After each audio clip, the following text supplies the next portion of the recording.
அஸ்ஸலாமு அலைக்கும் வரஹ்மத்துல்லாஹி வபரகாத்துஹு. நபிகள் நாயகம் ஸல்லல்லாஹு அலைஹி வஸல்லம் அவர்களோட வரலாறு பார்த்துக்கிட்டு இருக்கோம்.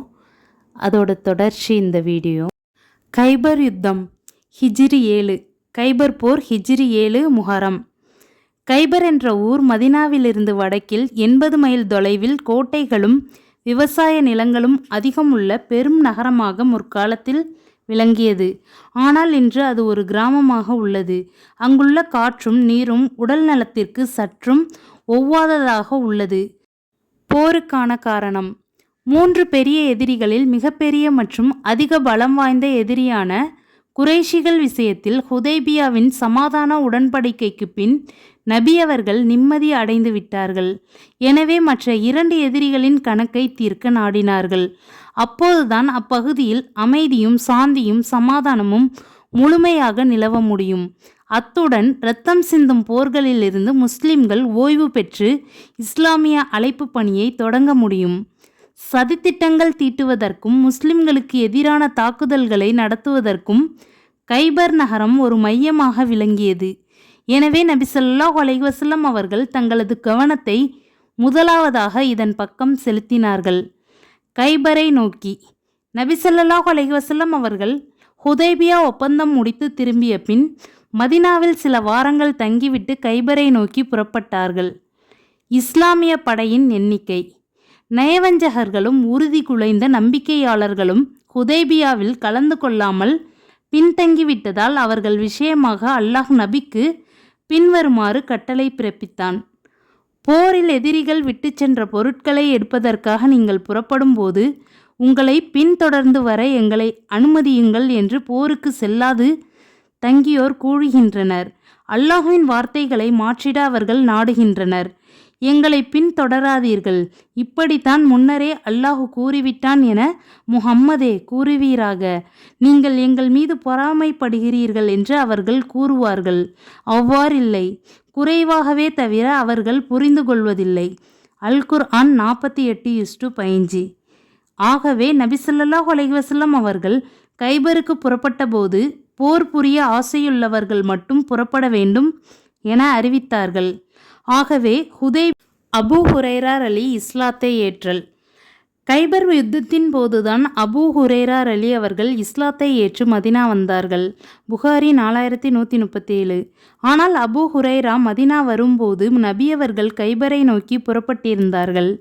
பிறகு அபூ ஹுரைரா ரலி அவர்களும் மதினாவிலிருந்து புறப்பட்டு கைபரை நோக்கி வந்தார்கள். அபூ ஹுரைரா ரலி ஏராளமான நபிமொழிகளை அறிவித்த நபித்தோழர் ஆவார். கைபரை நோக்கி செல்லும் வழியில் நடந்த நிகழ்வுகள், மக்களின் தக்பீரும் நபியவர்களின் அறிவுரையும். அபூ மூசா அல் அஷ்அரி ரலி அறிவிக்கிறார்கள்: அல்லாஹ்வின் தூதர் ஸல்லல்லாஹு அலைஹி வஸல்லம் அவர்கள் கைபர் மீது போர் தொடுத்த போது மக்கள் ஒரு பள்ளத்தாக்கில் உள்ள மேடான பகுதியில் ஏறுகையில், அல்லாஹ் அக்பர், அல்லாஹ் அக்பர், அல்லாஹ் மிக பெரியோன், அல்லாஹ் மிக பெரியோன், லா இலாஹ இல்லல்லாஹ், வணக்கத்திற்குரியவன் அல்லாஹுவை தவிர வேறு யாருமில்லை என்று குரல்களை உயர்த்தி கூறினர். அப்போது அல்லாஹ்வின் தூதர் ஸல்லல்லாஹு அலைஹி வஸல்லம் அவர்கள், மக்களே, உங்களை கட்டுப்படுத்தி கொள்ளுங்கள், அவசரப்படாதீர்கள், மென்மையாக மெல்ல கூறுங்கள், ஏனெனில் நீங்கள் காது கேட்காதவனையோ இங்கில்லாதவனையோ அழைப்பதில்லை. நன்கு செவியேற்பவனும் அருகில் இருப்பவனையுமே நீங்கள் அழைக்கிறீர்கள். அவன் உங்களுடனேயே இருக்கின்றான் என்று கூறினார்கள். அப்போது நான் அல்லாஹ்வின் தூதர் ஸல்லல்லாஹு அலைஹி வஸல்லம் அவர்களின் வாகன பிராணிக்கு பின்னால் இருந்து கொண்டு, லா ஹவுல வலா குவத்த இல்லா பில்லாஹ், அல்லாஹ்வின் உதவி இல்லாமல் பாவங்களிலிருந்து விலகிச் செல்லவோ நல்லறங்கள் புரிய ஆற்றல் பெறவோ மனிதனால் முடியாது என்று கூறுவதை கேட்டார்கள். அப்போது அல்லாஹ்வின் தூதர் ஸல்லல்லாஹு அலைஹி வஸல்லம் அவர்கள் அப்துல்லாஹ் பின் கைஸே என்று அழைத்தார்கள். கூறுங்கள், அல்லாஹ்வின் தூதரே என்று நான் பதிலளித்தேன். அதற்கு அவர்கள், உனக்கு ஒரு வார்த்தையை நான் அறிவித்து தரட்டுமா? அது சொர்க்கத்தின் கருவூலங்களில் ஒரு கருவூலமாகும் என்று கூறினார்கள்.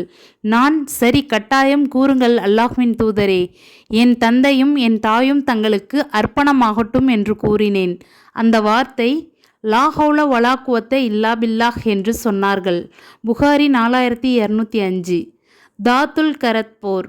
இது கைபருக்கு 3 நாட்களுக்கு முன்னால் நபி ஸல்லல்லாஹு அலைஹி வஸல்லம் அவர்களின் பால் தரும் ஒட்டகங்களை எதிரிகள் கடத்தி சென்றபோது நடந்த போராகும். சலமா பின் அக்வஹ் ரலி அவர்கள் அறிவிக்கிறார்கள், முதல் தொழுகையான ஃபஜ்ருக்கு அழைப்பு கொடுக்கப்படுவதற்கு முன்பாகவே நான் மதீனாவிலிருந்து சிரியா வழியிலுள்ள கௌபாவை நோக்கி புறப்பட்டேன். தூக்கரத் என்னுமிடத்தில் அல்லாஹ்வின் தூதர் ஸல்லல்லாஹு அலைஹி வஸல்லம் அவர்களின் பால் தரும் ஒட்டகங்கள் மேய்ந்து கொண்டிருந்தன.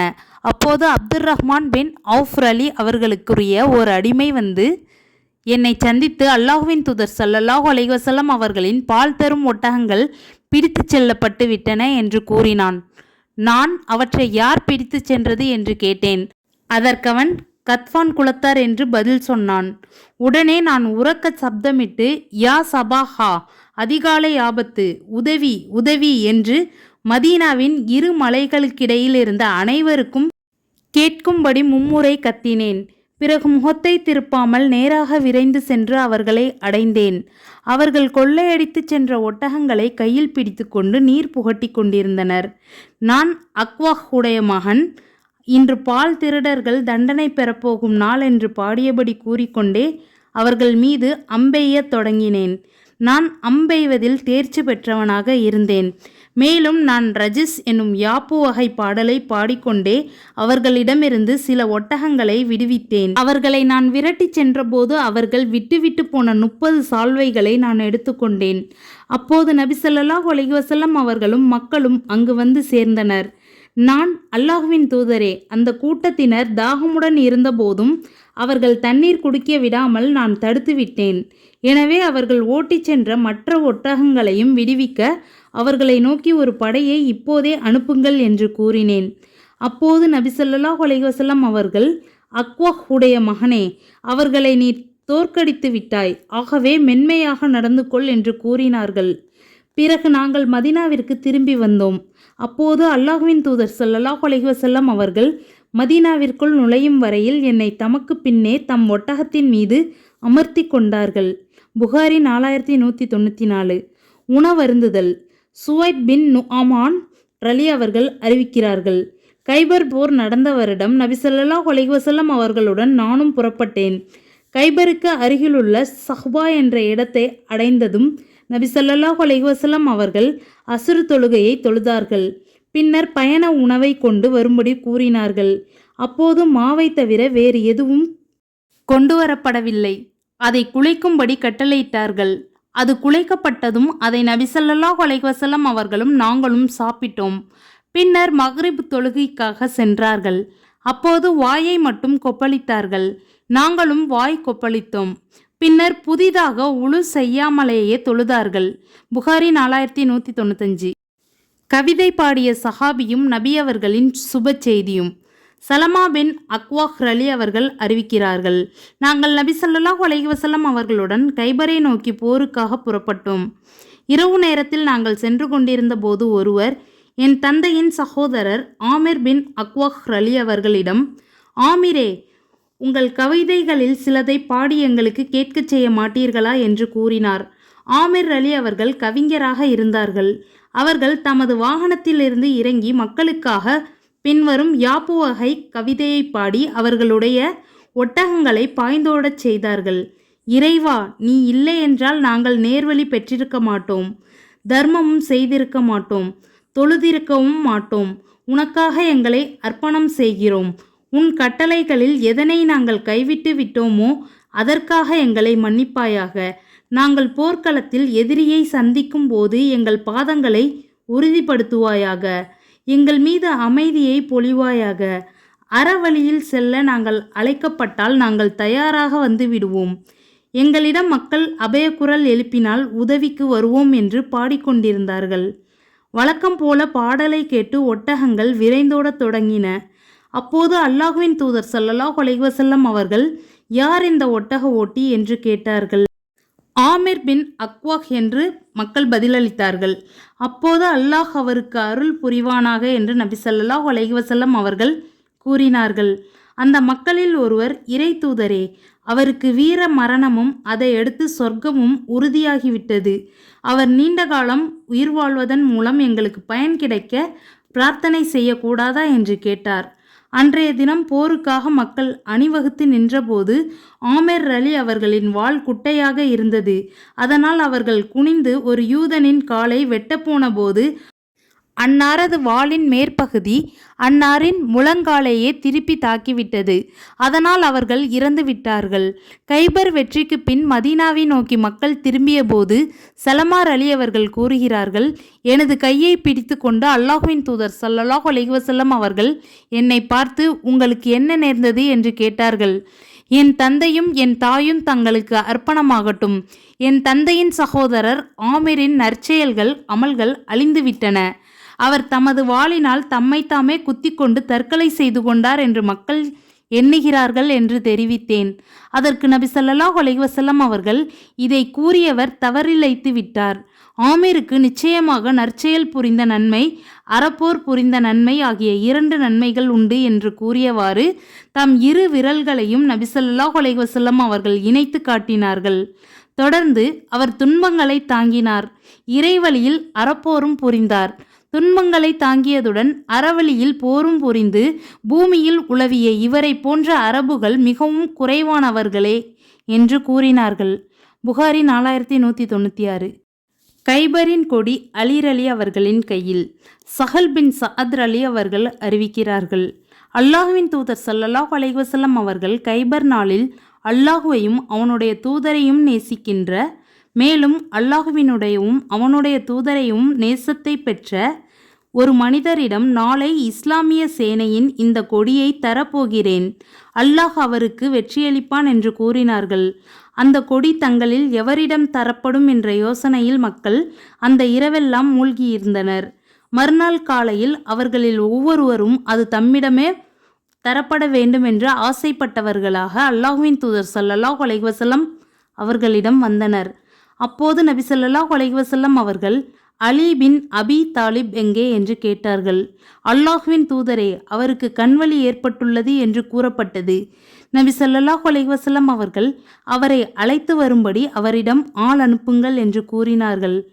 அலீர் அலி அவர்கள் அழைத்து வரப்பட்ட போது அவர்களின் கண்களில் அல்லாஹ்வின் தூதர் ஸல்லல்லாஹு அலைஹி வஸல்லம் அவர்கள் தமது உமிழ்நீரை உமிழ்ந்து அவருக்காக பிரார்த்தித்தார்கள். உடனே அன்னாரது கண் அதற்கு முன்பு வலி எதுவுமே இல்லாதிருந்ததைப் போல் குணமாகிவிட்டது. அப்போது நபி ஸல்லல்லாஹு அலைஹி வஸல்லம் அவர்கள் அலீர் அலி அவர்களிடம் அந்த கொடியை கொடுத்தார்கள். உடனே அலீர் அலி அவர்கள், நம்மை போன்ற அவர்களும் ஒரே இறைவனுக்கு கீழ்ப்படிந்தவர்களாய் ஆகும் வரை நான் அவர்களுடன் போரிடட்டுமா என்று கேட்டார்கள். அதற்கு நபி ஸல்லல்லாஹு அலைஹி வஸல்லம் அவர்கள், நிதானமாக சென்று அவர்களுடைய களத்தில் இறங்குங்கள். பிறகு அவர்களை இஸ்லாத்திற்கு அழைத்து அதை ஏற்கும் பட்சத்தில் அவர்கள் மீது கடமையாகின்ற அல்லாஹுவிற்கு செய்ய வேண்டிய கடமைகளை அவர்களுக்கு எடுத்து சொல்லுங்கள். அல்லாஹுவின் மீதானையாக உங்கள் மூலம் ஒரே ஒருவருக்கு அல்லாஹ் நேர்வழி அளிப்பது அரபுகளின் உயரிய செல்வமான சிவப்பு ஒட்டகங்களை சொந்தமாக்கிக் கொள்வதை விட அல்லது அவற்றை தர்மம் செய்வதை விட உங்களுக்கு சிறந்ததாகும் என்று சொன்னார்கள். புகாரி 4210. கைபரின் மீது தாக்குதல் தொடுத்தல். போருக்கு முந்தைய இரவு கைபருக்கு மிக அருகாமையிலேயே முஸ்லிம்கள் இரவை கழித்தார்கள். எனினும் யூதர்களால் முஸ்லிம்களின் வருகையை தெரிந்து கொள்ள முடியவில்லை. அனஸ் அலி அவர்கள் அறிவிக்கிறார்கள், அல்லாஹ்வின் தூதர் ஸல்லல்லாஹு அலைஹி வஸல்லம் அவர்கள் இரவு நேரத்தில் கைபருக்கு வந்தார்கள். அவர்கள் ஒரு சமுதாயத்தாரிடம் மீது இரவு நேரத்தில் படையெடுத்து செல்வார்களாயின் காலை நேரம் வரும் வரையில் அவர்களை நெருங்க மாட்டார்கள். அவ்வாறே காலையானதும் யூதர்கள் தம் மண்வெட்டியையும் பேரிச்ச ஓலைகளால் ஆன கூடைகளையும் எடுத்துக்கொண்டு வயல்வெளிகளை நோக்கி வெளியேறி வந்தனர். அல்லாஹுவின் தூதர் ஸல்லல்லாஹு அலைஹி வஸல்லம் அவர்களை யூதர்கள் பார்த்தபோது, முஹம்மதும் அல்லாஹுவின் மீதானையாக முஹம்மதும் அவரது 5 அணிகள் கொண்ட படையும் வருகின்றனர் என்று கூறினர். அப்போது நபி ஸல்லல்லாஹு அலைஹி வஸல்லம் அவர்கள், கைபர் பாழாகிவிட்டது, நாம் ஒரு சமுதாயத்தின் களத்தில் அவர்களுடன் போரிட இறங்குவோமாயின் எச்சரிக்கைப்பட்டவர்களான அந்த சமுதாயத்தவர்களுக்கு அது மிக கெட்ட காலையாகும் என்று கூறினார்கள். புகாரி 4197. கைபர் வாசிகள் முஸ்லிம் படைகளை கண்டதும் வீதிகளில் ஓடினர். அப்போது நபி ஸல்லல்லாஹு அலைஹி வஸல்லம் அவர்கள் தம்முடன் போரிட்டவர்களை தாக்கினார்கள். அவர்களின் குடும்பத்தினரான பெண்கள், சிறுவர்கள் ஆகியோரை கைது செய்தார்கள். புகாரி 4600. போர்க்களத்தில் சில அற்புதங்களும் நடந்தன. சலமார் அலி அவர்கள் எதிரிகளால் தாக்கப்பட்டார். இது பற்றி அவர்கள் கூறுகிறார்கள். அப்போது மக்கள் சலமா தாக்கப்பட்டு விட்டார் என்று கூறினர். உடனே நான் நபி ஸல்லல்லாஹு அலைஹி வஸல்லம் அவர்களிடம் வந்தேன். அவர்கள் அந்த காயத்தின் மீது 3 முறை லேசாக துப்பினார்கள். அதன் பின் இந்த நேரம் வரை அதில் எனக்கு நோவு ஏற்பட்டதில்லை என்று சலமார் அலி அவர்கள் கூறினார்கள். புகாரி 4206. தற்கொலை செய்தவரும் நபி அவர்களின் முன் அறிவிப்பும். சஹல் பின் சஅத் அலி அவர்கள் அறிவிக்கிறார்கள். அல்லாஹ்வின் தூதர் ஸல்லல்லாஹு அலைஹி வஸல்லம் அவர்களும் யூத இணை வைப்பாளர்களும் கைபர் போரில் சந்தித்து போரிட்டனர்.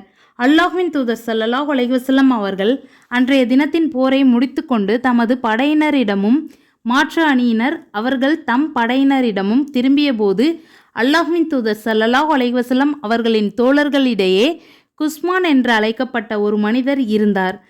அவர் யூதர்களின் அணியிலிருந்து பிரிந்து சென்ற போரிடாத எவரையும் படையிலிருந்து விலகி தனியாக போரிட்ட எவரையும் விட்டுவிடாமல் அவர்களை பின்தொடர்ந்து சென்று தமது வாளால் வீராவேசமாக வெட்டி வீழ்த்து கொண்டிருந்தார்.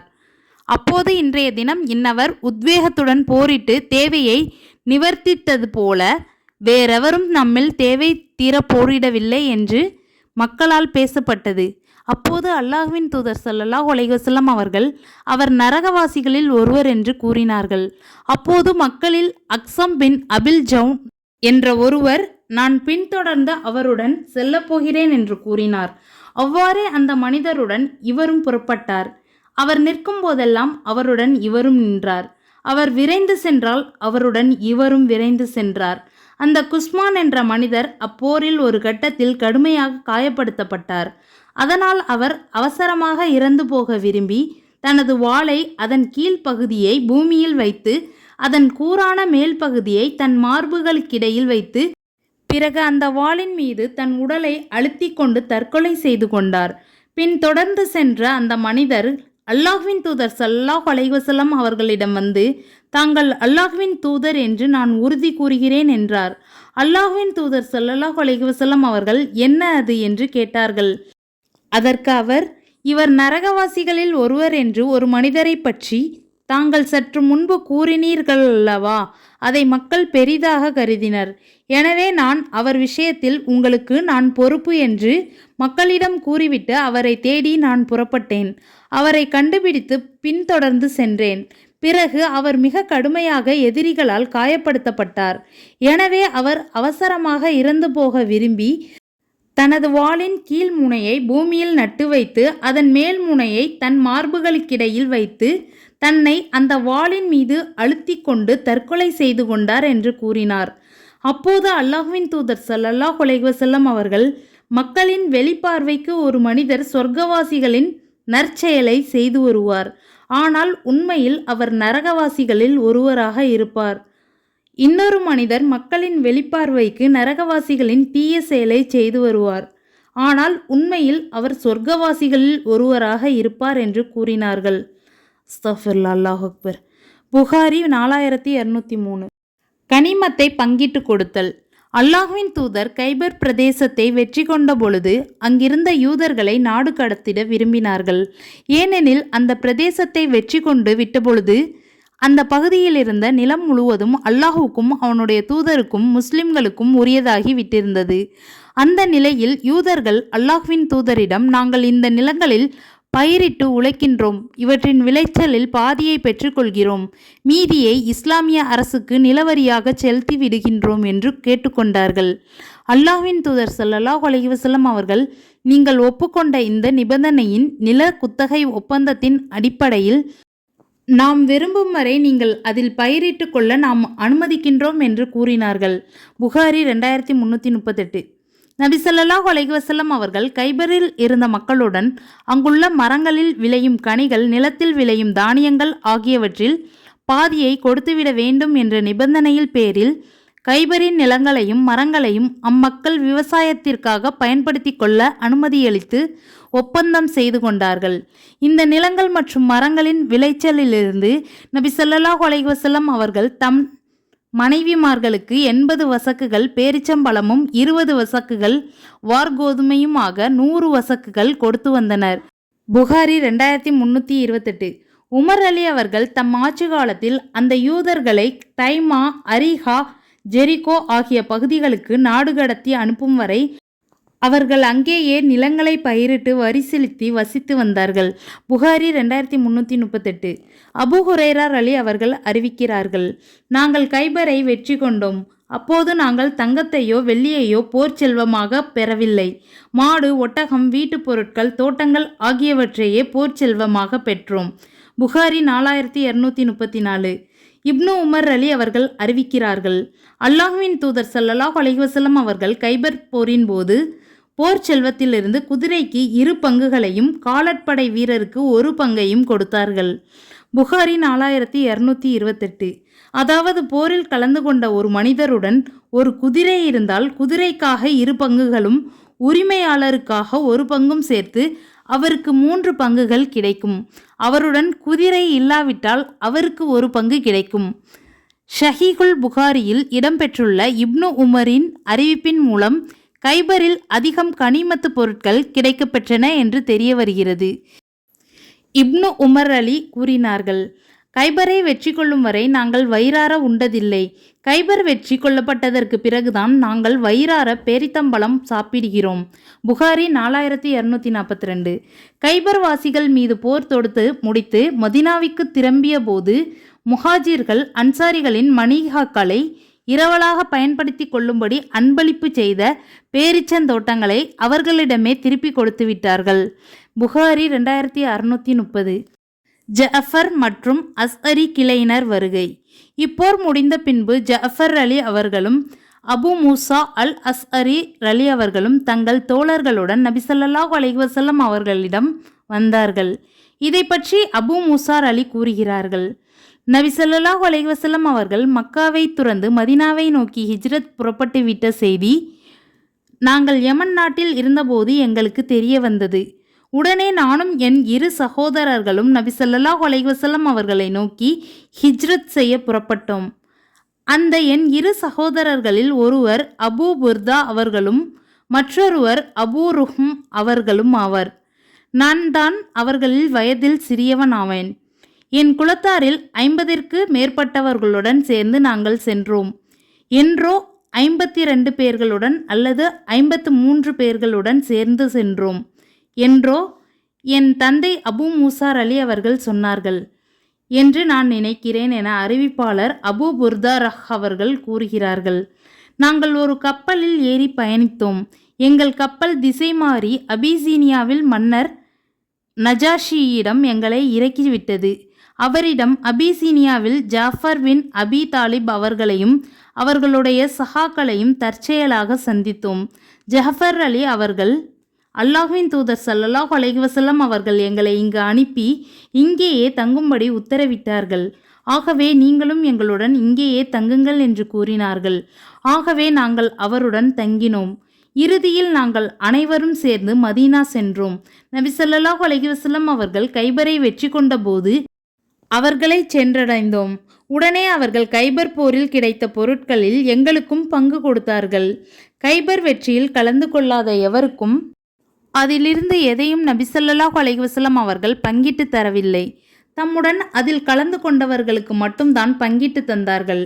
ஆனால் எங்கள் கப்பலில் வந்தவர்களுக்கு மட்டும் ஜாஃபர் அலி அவர்களுடனும் அவர்களுடைய சகாக்களுடனும் சேர்த்து பங்கிட்டு தந்தார்கள். 3136. ஜாஃபர் அலி வந்தபோது அவரை வரவேற்று அவரது 2 கண்களுக்கிடையில் நபி ஸல்லல்லாஹு அலைஹி வஸல்லம் அவர்கள் முத்தமிட்டார்கள். பின்பு, எனது அதிக மகிழ்ச்சிக்கு என்ன காரணம்? கைபரின் வெற்றியா, ஜாஃபரின் வருகையா? அல்லாஹ்வின் மீது ஆணையாக நான் அறியேன் என்று கூறினார்கள். அல் முஜமுல் ஔஷத் 2003 பாகம் 2 பக்கம் 287. நாட்டுக்கழுதையின் இறைச்சி மற்றும் முத்ஆ தடை செய்யப்படுதல். நாங்கள் கைபருக்கு வந்து கைபர்வாசிகளை முற்றுகையிட்டோம். அப்போது எங்களுக்கு கடுமையான பசி ஏற்பட்டது. பிறகு உயர்ந்தோனான அல்லாஹ் அவர்களுக்கு எதிராக எங்களுக்கு வெற்றியளித்தான். வெற்றியளிக்கப்பட்ட அன்று மாலை மக்கள் நிறைய நெருப்புகளை ஆங்காங்கே மூட்டினர். அப்போது நபி ஸல்லல்லாஹு அலைஹி வஸல்லம் அவர்கள், இது என்ன நெருப்பு? எதற்காக இதை மூட்டியிருக்கிறீர்கள் என்று கேட்டார்கள். இறைச்சி சமைப்பதற்காக என்று மக்கள் கூறினர். எந்த இறைச்சி என்று நபி ஸல்லல்லாஹு அலைஹி வஸல்லம் அவர்கள் கேட்டார்கள். நாட்டுக்கழுதையின் இறைச்சி என்று மக்கள் கூறினர். அதற்கு நபி ஸல்லல்லாஹு அலைஹி வஸல்லம் அவர்கள் அவற்றை கொட்டிவிட்டு அந்த பாத்திரங்களை உடைத்து விடுங்கள் என்று கூறினார்கள். அப்போது ஒருவர், அல்லாஹுவின் தூதரே, இறைச்சிகளை கொட்டிவிட்டு அதன் பாத்திரங்களை கழுவிக்கொள்ளலாமா என்று கேட்டார். அப்படியே ஆகட்டும் என்று கூறினார்கள். புகாரி 4196.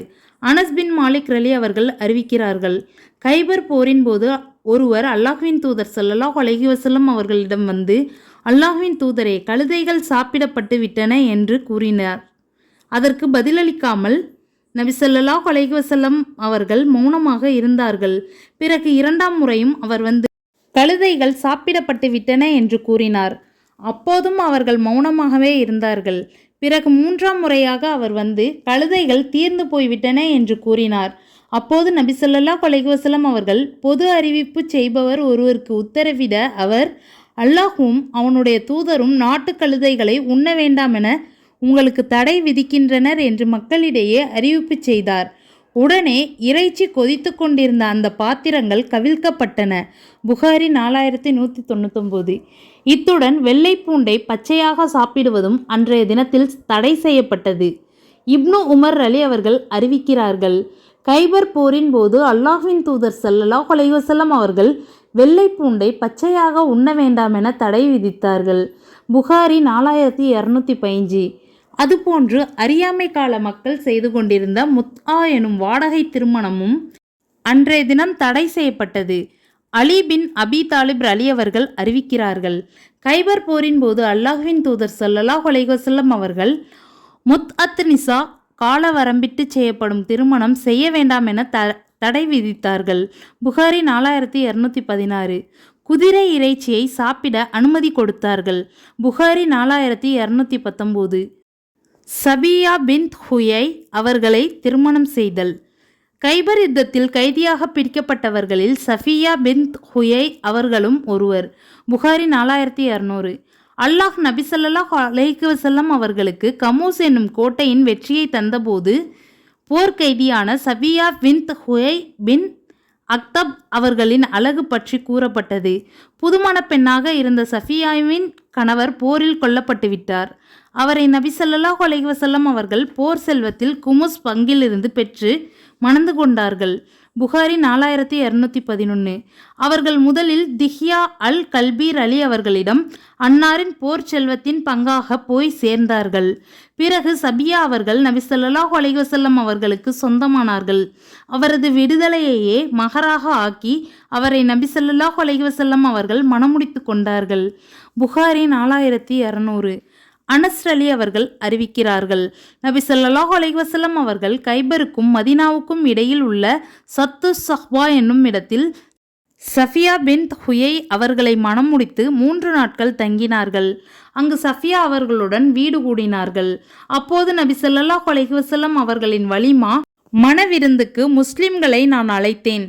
அந்த விருந்தில் ரொட்டியோ இறைச்சியோ இருக்கவில்லை.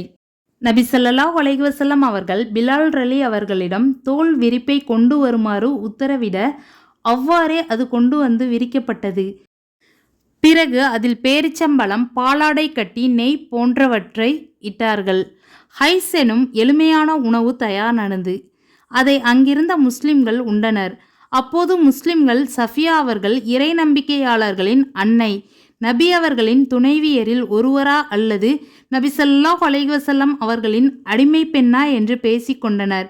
சஃபியா அவர்களுக்கு நபி ஸல்லல்லாஹு அலைஹி வஸல்லம் அவர்கள் ஹிஜாப், திரையிட்டு கொள்ளும்படி கட்டளையிட்டால் அவர் இறை நம்பிக்கையாளர்களின் அன்னையரில் நபி அவர்களின் துணைவியரில் ஒருவர். அப்படி அவர்களுக்கு திரையிட்டு கொள்ளும்படி கட்டளையிடாவிட்டால் அவர் அடிமை பெண்களில் ஒருவர் என்று மக்களில் சிலர் கூறினர். நபி ஸல்லல்லாஹு அலைஹி வஸல்லம் அவர்கள் தமது வாகனத்தில் புறப்பட்ட போது தமக்கு பின்னால் சஃபியா அவர்களுக்காக இருக்கை அமைத்து இடம் கொடுத்து அவர்கள் அமர்ந்த பிறகு திரையை இழுத்து மூடிவிட்டார்கள். புகாரி 4213. நஞ்சு கலந்த உணவு. கைபரை முழுமையாக வெற்றி கொண்டு நபி ஸல்லல்லாஹு அலைஹி வஸல்லம் அவர்கள் முழு நிம்மதி அடைந்தார்கள்.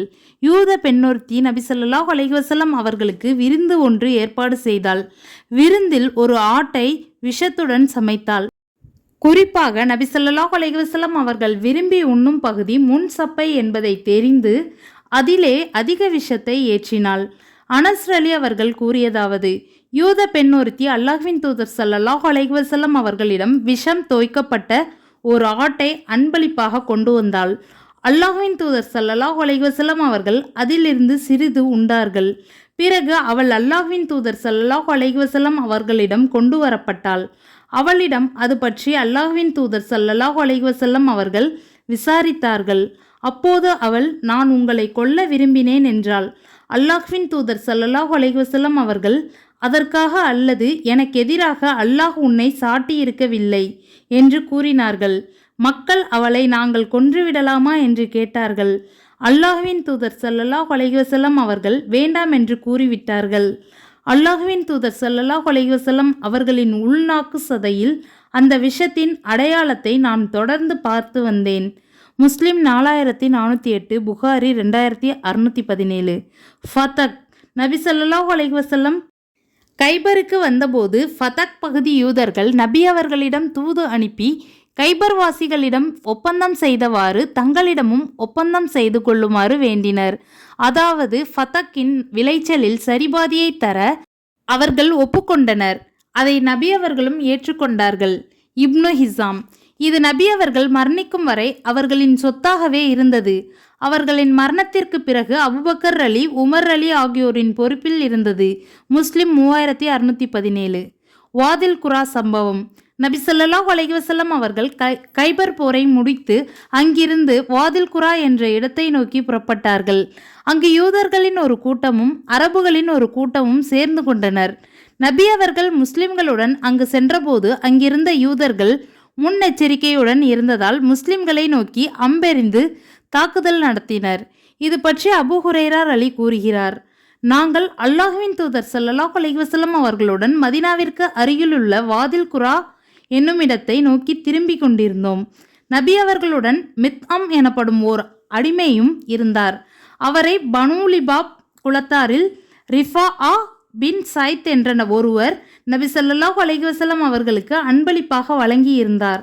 அல்லாஹ்வின் தூதர் ஸல்லல்லாஹு அலைஹி வஸல்லம் அவர்களின் சிவிகையை அந்த அடிமை இறக்கி கொண்டிருந்த போது எங்கிருந்தோ வந்த ஓர் அம்பு அவர் மீது பாய்ந்தது. அவருக்கு இறைவழியில் உயிர் தியாகம் செய்யும் பேறு கிடைத்து விட்டது. வாழ்த்துகள் என்று மக்கள் கூறினர். அப்போது அல்லாஹ்வின் தூதர் ஸல்லல்லாஹு அலைஹி வஸல்லம் அவர்கள், இல்லை, எனது உயிரை தன் கையில் வைத்திருப்பவன் மீது சத்தியமாக, போர் செல்வங்கள் பங்கிடப்படும் முன் அவர் எடுத்துக்கொண்ட போர்வையே அவருக்கு நரக நெருப்பாகி எரிந்து கொண்டிருக்கிறது என்று கூறினார்கள். நபி ஸல்லல்லாஹு அலைஹி வஸல்லம் அவர்களிடமிருந்து இதை கேட்டபோது ஒரு மனிதர் ஒரு செருப்பு வாரை அல்லது 2 செருப்பு வார்களை கொண்டு வந்து, இது போர் செல்வம் பங்கிடப்படும் முன் நான் எடுத்துக்கொண்ட பொருள் என்று கூறினார். அப்போது அல்லாஹ்வின் தூதர் ஸல்லல்லாஹு அலைஹி வஸல்லம் அவர்கள், இது சாதாரண செருப்புவார் அல்ல, இதனை திருப்பி தராமல் இருந்திருந்தால் இதுவே நரகத்தின் செருப்புவார் அல்லது 2 வார்கள் ஆகும் என்று கூறினார்கள். புகாரி 4234. சஃபுல்லா. அல்லாஹ் அக்பர். அபான் இப்னு ஷயீத் படைப்பிரிவு. நபி அவர்கள் கைபருக்கு போய்க் கொண்டிருக்கும் வழியிலேயே அபான் இப்னு ஷயீதின் தலைமையின் கீழ் நஜ்தில் உள்ள கிராம அரபிகளை அச்சுறுத்துவதற்காக ஒரு படையை நபி ஸல்லல்லாஹு அலைஹி வஸல்லம் அவர்கள் அனுப்பிவிட்டார்கள். நபி அவர்கள் கொடுத்த கடமையை நிறைவேற்றிவிட்டு கைபர் நோக்கிய அபான் இப்னு ஷயீத் அலி திரும்பினார். அதற்குள் நபி அவர்கள் கைபரை வெற்றி கொண்டு விட்டார்கள். அபூ ஹுரைரா அலி அவர்கள் கூறியதாவது, அல்லாஹ்வின் தூதர் ஸல்லல்லாஹு அலைஹி வஸல்லம் அவர்கள் அபான் பின் ஷயீத் அவர்களை ஓர் போர்ப்படையில் தளபதியாக மதீனாவிலிருந்து நஜ்தை நோக்கி அனுப்பி வைத்தார்கள். பிறகு கைபர் வெற்றிக்கு பின் அங்கிருந்த நபி ஸல்லல்லாஹு அலைஹி வஸல்லம் அவர்களிடம் அபானும் அவரது தோழர்களும் வந்தனர். அவர்களுடைய குதிரைகளின் சேணங்கள் எல்லாம் பேரிச்ச மர நார்களைப் போல் இருந்தன. வெற்றி செல்வங்கள் ஏதுமின்றி வெற்றுடலாய் காணப்பட்டன. அப்போது நான், அல்லாஹ்வின் தூதரே, கைபரில் கிடைத்த போர் செல்வங்களிலிருந்து இவர்களுக்கு பங்கிட்டு தராதீர்கள் என்று கூறினேன். அதற்கு அபான் அவர்கள், லாங், மலை உச்சியிலிருந்து இறங்கி வந்த குளிமுயலே, நீயா இப்படி சொல்கிறாய் என்று கேட்டார். அப்போது நபி ஸல்லல்லாஹு அலைஹி வஸல்லம் அவர்கள், அபானே, அமருங்கள் என்று கூறினார்கள். ஆனால் அவர்களுக்கு போர் செல்வத்தில் பங்கு தரவில்லை. புகாரி 4238. தாதுர் ரிகா போர். ஹிஜ்ரி 7.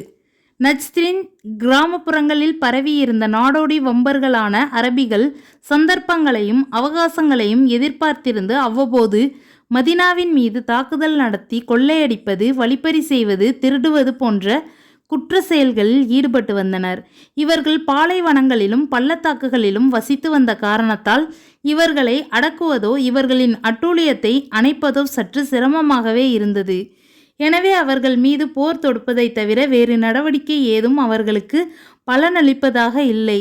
அதனால் முஸ்லிம்கள் அவர்கள் மீது பலமுறை திடீரென தாக்குதல் நடத்தினார்கள். இந்த அரபிகளுக்கு பாடம் கற்பிப்பதற்காக நபி அவர்கள் எடுத்த ஒரு போர் நடவடிக்கைக்கு தாதுர்ரிகா என்று சொல்லப்படுகிறது. இப்போரில் அபு மூசா அஸ்அரி அலி மற்றும் அபு ஹுரைரா அலி கலந்து கொண்டதிலிருந்து இப்போர் கைபர் போருக்கு பின்னர் தான் நடந்தது என்று உறுதியாக சொல்ல முடிகிறது. ஆகவே ஹிஜ்ரி 7 இப்போர் நடைபெற்றிருக்க வேண்டும். இப்போர் குறித்து வரலாற்று ஆசிரியர்கள் கூறுவதின் சுருக்கமாவது: கத்ஃபான் கோத்திரத்தை சேர்ந்த அன்மார், ஷஅலபா மற்றும் முஹாப் ஆகிய இம்மூன்று கிளையினரும் ஒன்று சேர்ந்து முஸ்லிம்களை தாக்க தயாராகின்றனர் என்று நபி அவர்களுக்கு தெரிந்தவுடன் தோழர்களை அழைத்து கொண்டு விரைந்தார்கள். தங்களது படையுடன் அவர்களது ஊர்களுக்குள் நீண்ட தூரம் வரை நபி ஸல்லல்லாஹு அலைஹி வஸல்லம் அவர்கள் ஊடுருவிச் சென்றார்கள். மதினாவிலிருந்து 2 நாட்கள் பிரயாண தூரமுள்ள நக்ல் என்ற இடத்தை அடைந்தார்கள். அங்கு கத்ஃபான் கிளையினரின் ஒரு கூட்டத்தினரை சந்தித்து ஒருவருக்கொருவர் மிக நெருக்கமாக ஆகி ஒருவர் மற்றவரை அச்சுறுத்தி கொண்டனர். ஆனால் சண்டை ஏதும் நடைபெறவில்லை. எனினும் நபி ஸல்லல்லாஹு அலைஹி வஸல்லம் அன்றைய பொழுது சலாத்துல் கௌஃப் முறைப்படி அனைத்து தொழுகைகளையும் தொழ வைத்தார்கள். ஜாபிர் அலி அவர்கள் அறிவிக்கிறார்கள்: நஜித் பகுதி கத்ஃபான் குலத்தார் வசித்து வந்த நக்ல் என்னுமிடத்திற்கு தாத்துர் ரிகா போருக்காக நபி ஸல்லல்லாஹு அலைஹி வஸல்லம் அவர்கள் புறப்பட்டு சென்றார்கள். அப்போது கத்ஃபான் குலத்தாரின் ஒரு கூட்டத்தை சந்தித்தார்கள். மக்களில் சிலரை கண்டு அஞ்சினர். அப்போது நபி ஸல்லல்லாஹு அலைஹி வஸல்லம் அவர்கள் தம் தோழர்களுடன் அச்ச நேர தொழுகை 2 ரக்காயத்துகள் தொழுதார்கள். சலமார் அலி அவர்கள் கூறினார்கள்: நபி ஸல்லல்லாஹு அலைஹி வஸல்லம் அவர்களுடன் நான் அல் கரத் போரில் கலந்து கொண்டேன். புகாரி 4127. அச்ச நேர தொழுகை முறை. நபி ஸல்லல்லாஹு அலைஹி வஸல்லம் அவர்கள் அப்போரின் போது அச்ச நேர தொழுகையை தொழுதார்கள். எங்களில் ஓர் அணியினர் நபி ஸல்லல்லாஹு அலைஹி வஸல்லம் அவர்களுடன் தொழுகையில் அணிவகுத்தனர். இன்னொரு அணியினர் எதிரிகளுக்கு எதிரே அணிவகுத்தனர். அப்போது நபி ஸல்லல்லாஹு அலைஹி வஸல்லம் அவர்கள் தம்முடன் இருப்பவர்களுக்கு 1 ரக்காத் தொழுவித்துவிட்டு அப்படியே நின்று கொண்டார்கள்.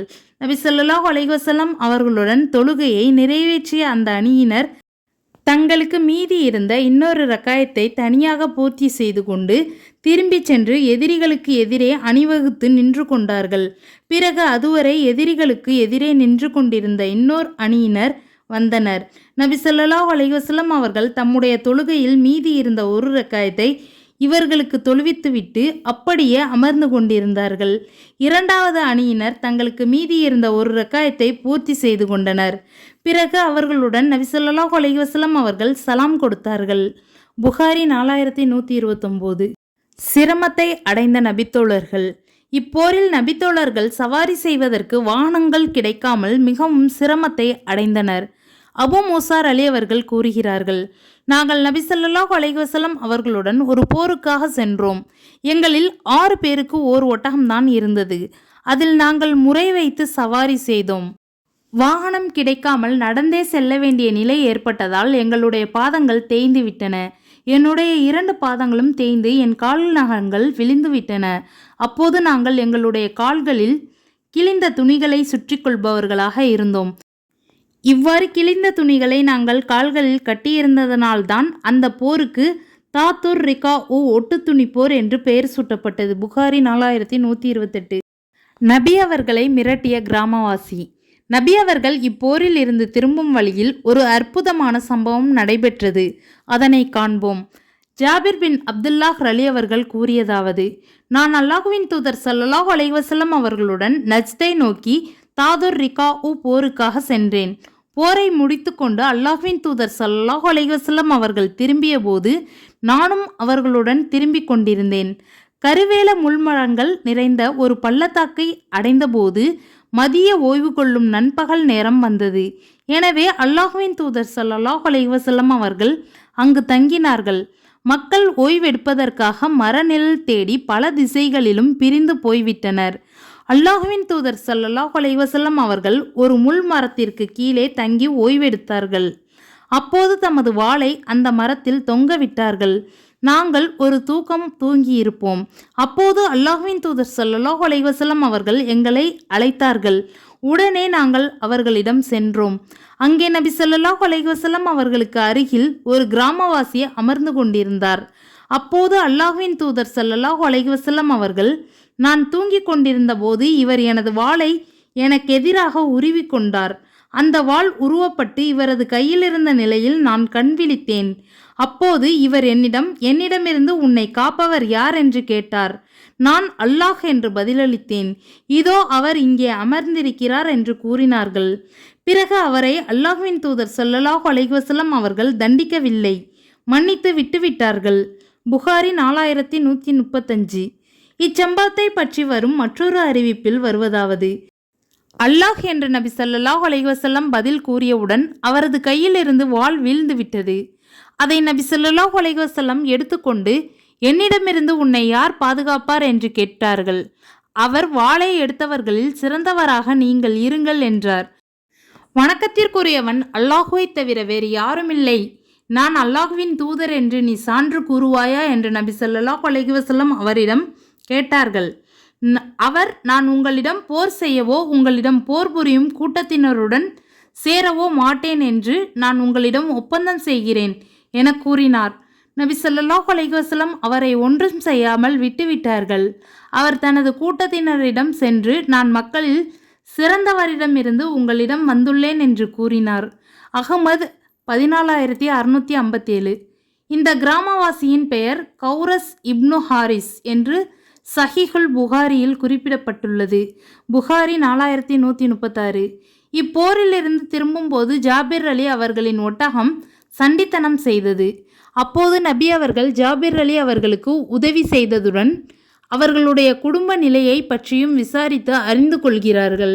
நபி ஸல்லல்லாஹு அலைஹி வஸல்லம் அவர்கள் தம்முடைய ஆட்சியில் தம்முடைய தோழர்களின் நலனில் எந்த அளவிற்கு அக்கறை காட்டினார்கள் என்பதற்கு இந்த சம்பவம் அற்புதமான சாட்சியாக திகழ்கிறது. ஜாபிர் பின் அப்துல்லாஹ் அலி அவர்கள் கூறியதாவது: நான் நபி ஸல்லல்லாஹு அலைஹி வஸல்லம் அவர்களுடன் ஒரு போரில் பங்கு கொண்டு விட்டு திரும்பி வந்து கொண்டிருந்தேன். அப்போது எனது ஒட்டகம் களைத்து பலமிழந்து போனதால் என்னை பின்தங்க வைத்துவிட்டது. நபி ஸல்லல்லாஹு அலைஹி வஸல்லம் அவர்கள் என்னிடம் வந்து, ஜாபிரா என்று கேட்டார்கள். நான் ஆம் என்றேன். என்ன விஷயம், ஏன் பின்தங்கி விட்டீர் என்று கேட்டார்கள். என் ஒட்டகம் களைத்து பலமிழந்து போனதால் என்னை பின்தங்க வைத்துவிட்டது, அதனால் நான் பின்தங்கி விட்டேன் என்றேன். நபி ஸல்லல்லாஹு அலைஹி வஸல்லம் அவர்கள் கீழே இறங்கி தலைப்பகுதி வளைந்த ஒரு கைத்தடியால் எனது ஒட்டகத்தை தட்டி எழுப்பினார்கள். பிறகு உமது வாகனத்தில் ஏறுவீராக என்றார்கள். நான் வாகனத்தில் ஏறினேன். நபி ஸல்லல்லாஹு அலைஹி வஸல்லம் அவர்களை விட எனது ஒட்டகம் முந்தாதவாறு அதை கட்டுப்படுத்தினேன். அப்போது நபி ஸல்லல்லாஹு அலைஹி வஸல்லம் அவர்கள், நீர் மனம் முடித்து விட்டீரா என்று கேட்டார்கள். நான் ஆம் என்றேன். கன்னியையா கன்னிகளிந்த பெண்ணையா என்று கேட்டார்கள். கன்னிகளிந்த பெண்ணைதான் என்று நான் கூறினேன். நபி ஸல்லல்லாஹு அலைஹி வஸல்லம் அவர்கள், கன்னி பெண்ணை மணந்திருக்க கூடாதா? அவள் உம்முடனும் நீர் அவளுடனும் கூடிக்குழாவி மகிழலாமே என்று கூறினார்கள். நான், எனக்கு சிறிய வயதுடைய சகோதரிகள் உள்ளனர். அவர்களை அரவணைத்து அவர்களுக்கு தலைவாரி அவர்களை பராமரிக்கக்கூடிய ஒரு பெண்ணை மணக்க வேண்டும் என்று விரும்பினேன் என்றேன். நபி ஸல்லல்லாஹு அலைஹி வஸல்லம் அவர்கள், இப்போது ஊருக்கு செல்ல போகிறீர். ஊர் சென்றதும் நிதானத்துடன் நடந்து கொள்வீராக என்று கூறிவிட்டு, பின்னர் உமது ஒட்டகத்தை எனக்கு விற்றுவிடுகிறீரா என்று கேட்டார்கள். நான் சரி, விற்றுவிடுகிறேன் என்றேன். அவர்கள் என்னிடமிருந்து ஒரு ஊக்கியா எடை தங்கத்துக்கு பகரமாக அதை வாங்கி கொண்டார்கள். பிறகு எனக்கு முன்பே நபி ஸல்லல்லாஹு அலைஹி வஸல்லம் அவர்கள் மதீனாவுக்கு சென்று விட்டார்கள். நான் மறுநாள் சென்றடைந்தேன். நாங்கள் பள்ளிவாசலுக்கு வந்தபோது அதன் நுழைவாயிலில் நபி ஸல்லல்லாஹு அலைஹி வஸல்லம் அவர்கள் நின்று கொண்டிருந்தார்கள். இப்போதுதான் வருகிறீரா என்று அவர்கள் என்னை பார்த்து கேட்டார்கள். நான் ஆம் என்றேன். உமது ஒட்டகத்தை விட்டுவிட்டு உள்ளே சென்று 2 ரக்காயத்துகள் தொழுவீராக என்று சொன்னார்கள். அவ்வாறே நான் உள்ளே சென்று தொழுதேன். நபி ஸல்லல்லாஹு அலைஹி வஸல்லம் அவர்கள் எனக்காக ஒரு ஊக்கியா தங்கத்தை எடை போடுமாறு பிலால் ரலி அவர்களுக்கு உத்தரவிட்டார்கள். எனக்காக பிலால் ரலி அவர்கள் எடை போட்டு சற்று தாராளமாகவே நிறுத்தார்கள். பிறகு நான் திரும்பி சென்று விட்டேன். அப்போது நபி ஸல்லல்லாஹு அலைஹி வஸல்லம் அவர்கள் ஜாபீரை என்னிடம் அழைத்து வாரும் என்றார்கள். நான் மனதிற்குள் இப்போது என் ஒட்டகம் திரும்பி தரப்பட்டுவிடும், அதைவிட எனக்கு வெறுப்பானது வேறொன்றுமில்லை என்று கூறிக்கொண்டேன். நபி ஸல்லல்லாஹு அலைஹி வஸல்லம் அவர்கள், உமது ஒட்டகத்தை எடுத்துக்கொள்வீராக, அதனுடைய விலையையும் நீரே வைத்து கொள்வீராக என்று சொன்னார்கள். புகாரி 2097. இந்த சம்பவம் தாதுர்ரிகா போரிலிருந்து திரும்பும் போதுதான் நடைபெற்றது என்ற தகவல் அகமது 14495 ஹதீஸில் இடம்பெற்றுள்ளது. வம்பர்களாக இருந்து வந்த கிராமப்புற அரபுகளின் உள்ளங்களில் இப்போர் பெரும் அச்சத்தையும் பயத்தையும் ஏற்படுத்தியது. இப்போருக்கு பின் நபி ஸல்லல்லாஹு அலைஹி வஸல்லம் அவர்கள் அனுப்பிய படையெடுப்புகளின் விவரங்களை நாம் அலசி பார்க்கும்போது, இப்போருக்கு பின் கத்ஃபான் கிளையினர் முற்றிலும் துணிவை இழந்து சிறிது சிறிதாக பணிந்து இறுதியில் இஸ்லாமை ஏற்றுக்கொண்டு விட்டனர் என்பது நமக்கு தெரிய வருகிறது. மேலும் இந்த கிராமவாசிகளில் பல குடும்பத்தினர் நபி ஸல்லல்லாஹு அலைஹி வஸல்லம் அவர்களுடன் மக்காவை வெற்றி கொள்ள வந்தனர். அதற்கு பிறகு ஹுனைன் போரிலும் கலந்து கொண்டனர். அதன் கனிமத்தும் இவர்களுக்கும் கிடைத்தது. மக்கா வெற்றிக்கு பின் இவர்களிடம் ஜக்காத் வசூல் செய்ய நபி ஸல்லல்லாஹு அலைஹி வஸல்லம் அவர்கள் தங்களது ஆட்களை அனுப்பினார்கள். அவர்களும் ஜக்காத்தை நிறைவேற்றினார்கள் என்பதையும் நாம் பார்க்கிறோம். ஆகவே இதன் மூலம் அகல் போரில் கலந்து கொண்ட 3 எதிரி இராணுவங்களையும் நபி ஸல்லல்லாஹு அலைஹி வஸல்லம் தோற்கடித்து விட்டார்கள். மதீனாவிலும் சுற்றுப்புறங்களிலும் அமைதியும் பாதுகாப்பும் நிலவியது. இதற்கு பின் சில பகுதிகளில் கோத்திரங்கள் சிலவற்றால் ஏற்பட்டிருந்த பிரச்சனைகளை தீர்க்க முஸ்லிம்கள் ஆற்றல் பெற்றனர். உள்ளுக்குள் பிரச்சனைகள் முடிவடைந்து நிலைமைகள் இஸ்லாமுக்கும் முஸ்லிம்களுக்கும் சாதகமாக மாறுமளவு முன்னேறிவிட்டதால் இப்போருக்கு பின் பல பெரிய நாடுகளையும் நகரங்களையும் வெற்றி கொள்வதற்கான முன்னேற்பாடுகளில் முஸ்லிம்கள் ஈடுபட்டனர். அல்லாஹ் அக்பர். இந்த வரலாற்று வீடியோட தொடர்ச்சியாக அடுத்த வீடியோவில் இன்ஷா அல்லாஹ் துவா செய்யுங்க. அஸ்ஸலாமு அலைக்கும் வரஹ்மத்துல்லாஹி வபரகாத்துஹு.